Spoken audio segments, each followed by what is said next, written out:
How to speed up or slow down Reels on Facebook. Hey guys, in today's video, I'm going to show you how to speed up or slow down Reels on Facebook.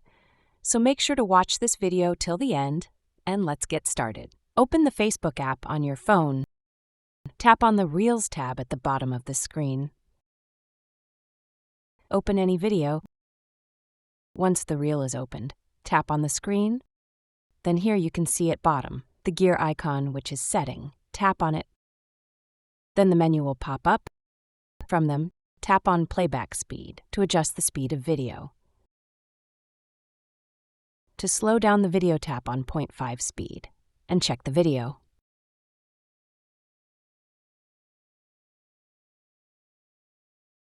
To speed up the video, tap on 2 and check the video. You can select from other options of speed as well.